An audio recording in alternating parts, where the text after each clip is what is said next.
Hey everybody, it's great to be back for part two now with special guest Mark Webb, who is the principal clinical psychologist at Inside Out Psychology here in Perth.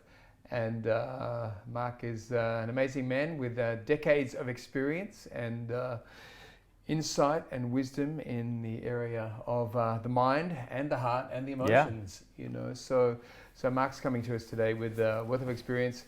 Part one was so good, so rich, so we're going to go back into part two now, and I'm going to ask Mark some more questions as we head into this session. So my opening question, Mark, to you is going to be along the lines of this, which is, why do you think we don't ask for help in the area of mental health? Okay. Why don't we actually ask for that? We tend not to put our hand up and say, I'm struggling in this area. Yeah. I think we sort of alluded to it a little bit previously when we were talking, and that is that we don't want to appear weak. We don't want to appear as maybe having done something wrong, or failed to do something, or appear I guess even vulnerable. Why are we so like that? Why do we do that? Because we all do it. Yeah. It's funny. What is that about our humanity that causes us to do that? But we all do it. Yeah. I mean, really, really good question. And I think it ties into the whole social connectedness. So we know that we are certainly created by God not to live in isolation and just be alone, but we are meant to be in relationship, in community, connected socially to others. And as part of that, there is this thinking, I guess the value of belonging. We know that from a neurobiological point of view, it's hardwired into us in terms of our brain. It's not just something we sort of learn or decide to do, that desire to belong. It's wired into us. We need to belong. We need to be connected to others, connected in relationships and in community. And as the downside, I guess you could say, to that is we don't want to be disconnected. We don't want to not belong. Right. That's like that's a threat to us. So I think the not wanting to appear vulnerable, not wanting to appear weak to others, to have sort of failed, potentially makes us, I guess, open to this threat of being left behind, or excluded, or disconnected. Okay. So, I mean, that's my opinion. So it's kind of like a defense mechanism. Yeah, to protect us. Okay. So, you know, I don't think we're acting in a way, you know, other than to value our belonging and our connectedness, but it's not serving us well. Okay. And so that's why the message, particularly from a mental health perspective, is no. You are hardwired to belong. You're hardwired to be connected to others and to be in community. That's part of how God made you, and He made us that so we would function well with that level of connectedness. And the fact that you are not doing well at the moment, and then the fact that you are struggling, means you need to ask for help. You need to ask that who you are connected with, or other people, for help to actually strengthen you and help you. So I don't know if that answers that question, but it's an important part of what we advocate in terms of putting your hand up, saying I'm not doing well, saying I'm struggling, and allowing others in the belonging, in the connectedness to others, to actually provide either practical support or aid to you, to provide validation and empathy, and that sense of being seen and felt and heard. Wow. You know, And also perspective, you know. I mean, these are the aspects we gain from our connectedness to others, that quality perspective. Because oftentimes, being on our own, being, you know, I guess alone in our mind, with our struggles, with the uncertainties that we may have, it becomes and can become distorted and sort of out of whack. But when we put our hand up, when we talk to a friend or a pastor or, you know, even a professional person, when we ask for help or talk to them, we are opening up how we are seeing things at the moment, our perspective, and allowing someone else to speak into that and provide fresh perspective, and quality perspective. Right. And oftentimes we go away from from talking with someone, seeing things differently and going, oh, okay, I see it differently now, and, you know, I'm in a better place. How does somebody know when I need to go beyond this person, this friend? And obviously Global Heart, we're a spiritual community. Yeah. People are connecting with people in community. But how does somebody know I need to go beyond this person? Yes. And potentially go to, like, we're a church, so go to a pastor. What do you think it would be, you know, you're at a pivot point to say you need to go beyond, you know, connections or friends or whatever you have in this spiritual community? How do you then step it up and say, really, I need to see a pastor now? Some people, I think, get to pivot points, but maybe pull back through fear or I don't want to be. I've had people say to me, I don't want to be a burden. So what's your thoughts on that one? Well, I think if we see our struggles, let's say, or the difficulties we may be facing as on a spectrum, on a continuum, I think that we as we, you know, let's say this is more severe struggle or difficulty at this end and low, as we find ourselves moving up towards this end on that continuum or spectrum, we might be accessing help and support of others. We may be doing what we can to cope, you know, in healthy ways. We're applying those things in our life, but we're still progressing. We're still moving towards this end, or we're not gaining much traction towards lowering our difficulty. Okay.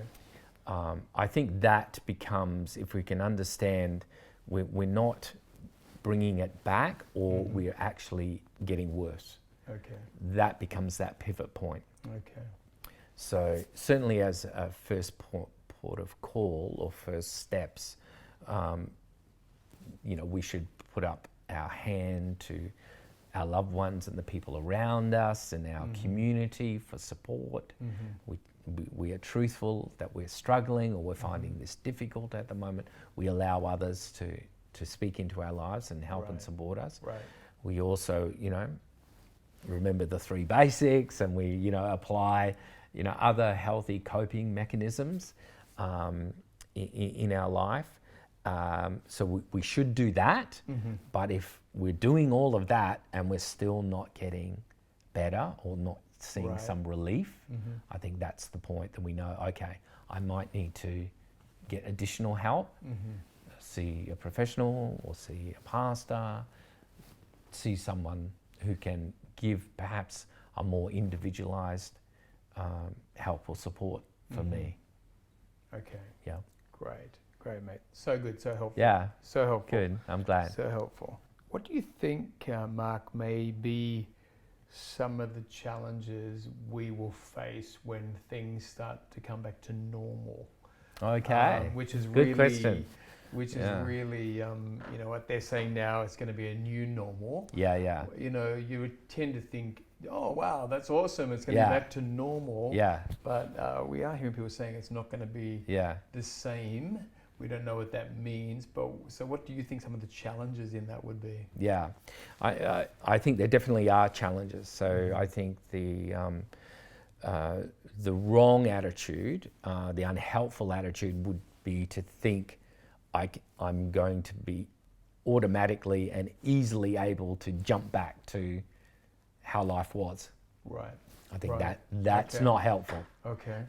Even though Right. it's going to be a new normal, Right. it won't quite be the same as the normal we once had.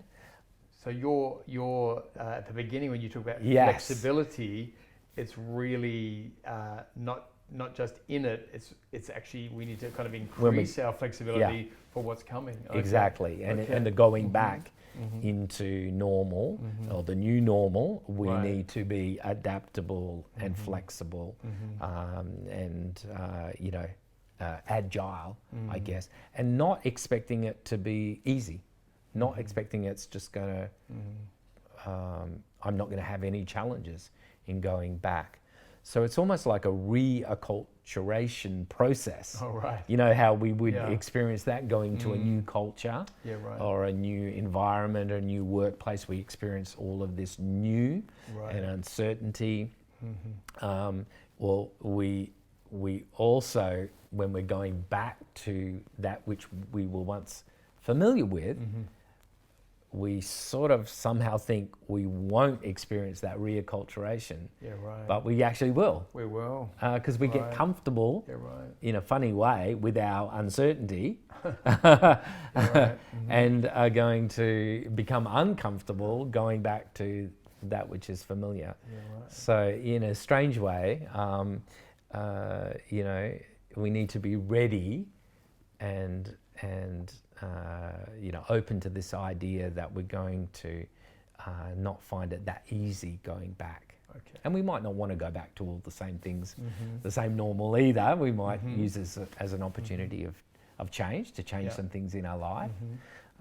And we might not be able to, like you were saying, have a new normal to go back to. So, yeah, I don't know if that does that answer that question? That's Yeah. good. Because they talk about too, like some people are more readily adaptable. Yep. And they talk about early adapters. Yeah. And Yeah. and then the people who are early adapters, I think it's something like 15% or Yeah, something. yeah. And then the next people who are Yeah. middle adapters to change, it's like probably the next 25%, something like that. But some people, they're not easily adaptable. No. What are they going to do? Because now we may have, for example, we may have people told you no longer work in an office, you work at home, Yeah. and things like that. Yeah. So what would your suggestions be there for people, particularly who they're not good adapters, and so that they're preparing themselves maybe mentally and emotionally, Yeah. how to deal with that? Do Yeah. you want to talk a little bit more into that? Yeah, really good question. I think that as per what we said before, I think it's important to acknowledge that difficulty. Okay. Okay, that's good. rather than ignore it Yeah, or right. deny it or whatever. So in other words, for someone who finds it really hard to the whole change process and Right. or adopting or adapting, we need to acknowledge that to ourselves. We need others around us. I find it hard. This is going to be difficult Okay. So for me. So verbalize it. Verbalize communicate it. Yeah, Get it articulate out. it, name Okay. it, and that's an important step. Don't underestimate how important that actually is. It's quite cathartic whenever we take any emotion or anything that is held deeply within us, even our sense of self or how we are in ourself. Whenever we take that and we express that, it actually is a form of release of it, but it also allows us to emotionally process that as well. Right. It's almost come to terms with it. Okay. We're open about it. We articulate it. I do struggle with this. So that's an important first step. And I think the second step that comes from that is sort of building on that, because I find it difficult, because adapting and change and etc. I give myself permission to actually sort of, I guess, walk slowly in this change, Okay. or give myself some almost self-compassion in the change process, and probably walk the change process. We use the term graduated exposure, you know, as part of a treatment therapy, which is essentially take little steps, Right. take little gradual steps towards the very thing that maybe you are finding difficult, rather than, you know, trying to flood yourself or immerse yourself. Okay, I just need to do it. Right. Now, Okay. I mean, sometimes there are things we just need to do. Yeah. Right. Okay. But in terms of, I find it difficult to change or Yeah. adapt, I'm open about that. And what I'm going to do is actually be kind to myself about that, and just give myself little steps towards that change. Great. I like what you said, self-compassion. Yeah. That's nice, self-compassion. Yeah. That's good, because we tend to be compassionate to others, but not to ourselves Yeah. when we're in difficulty. Exactly. Okay, Yeah. Be so- kind. Be kind to ourselves. That's a really important thing. Understanding and you know, and then processing it in that way. Yeah. Great. That's so good. So good.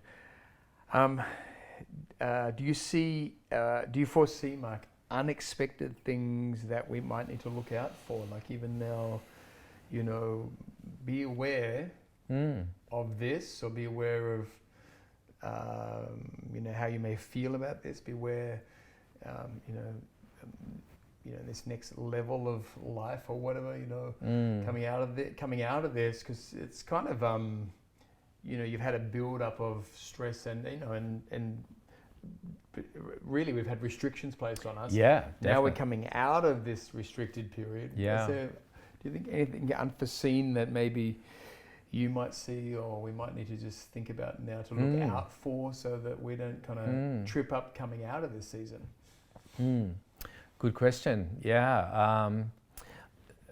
I guess there's no one particular thing that I see that could trip us up. I think all the things that we've been talking about, being aware of, etc., are part of that preparation for functioning in the here and now, but also functioning in the new normal, or the move towards the new normal in the future.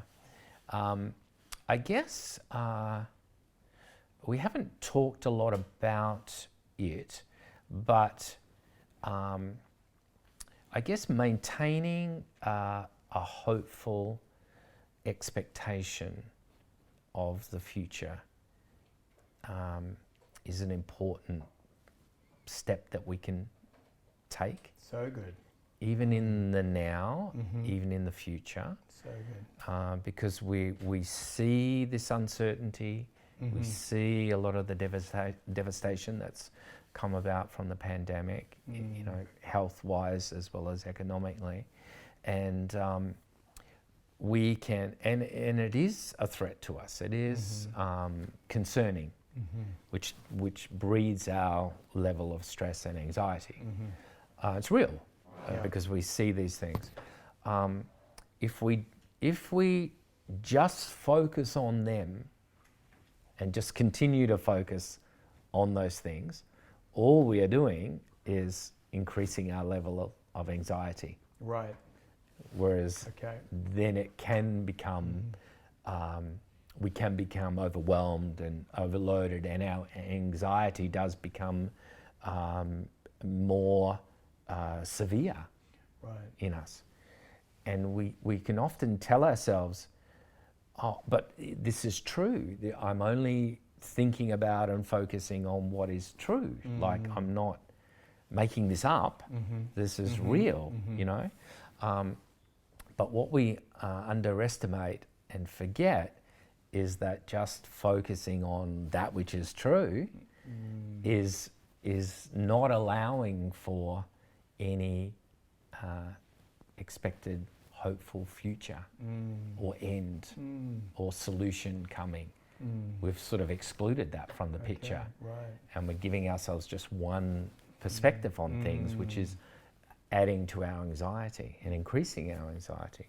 So what is important, and we do get this from our connection with others and help from others, is to remind ourselves that just focusing on that which is true may be true, but it's not helpful for us. Okay. And this is where we can sort of become more mindful and more focused on our present, to not focus on the bad that we see and the threats, etc., is helpful. And also why looking ahead to the future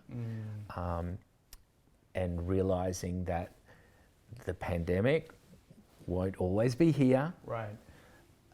You know, and for people with faith and trust in God, we know that, you know, He is present in our time of need, and He is there for us, and we can remember and remind ourselves of that, to focus on that for our future.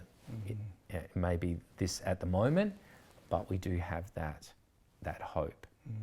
And again, that's a coping mechanism from a psychological perspective. It's also our belief and our trust in God, but it's also helpful for lowering our level of stress and anxiety, or it doesn't remove it entirely, because we are living in difficult times, but we're making sure that we limit it. So good. I love that you said those words. We need to have a hopeful expectation. Yes. That's so good. Yeah. So absolutely fantastic. I love Yeah. that. So shift our focus to hopeful expectation. Yeah. Amen. Amen. Right. All right. Well, I'm going to ask you one more question, because you know, you are a believer, so you're a psychologist. Yep. And you're in that whole arena and that world. Yes.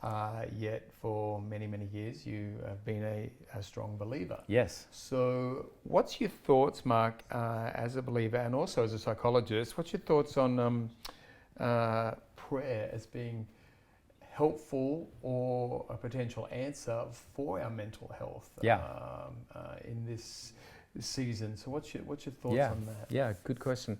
Yeah, so I do not find faith and psychology as mutually exclusive. Wow, great. So I can see them complementing one another. And I guess I see that because I understand that, you know, man is made up of spirit and soul and mind and body. Right. And so I understand from my psychological perspective that I'm working in the area of the mind. And I guess a medical doctor would understand that he's working in the area of the body, let's say. And then we understand that we have a spirit and we have our faith and our trust in God. So I guess that's how I see them working together in terms of my spirituality and function as a psychologist.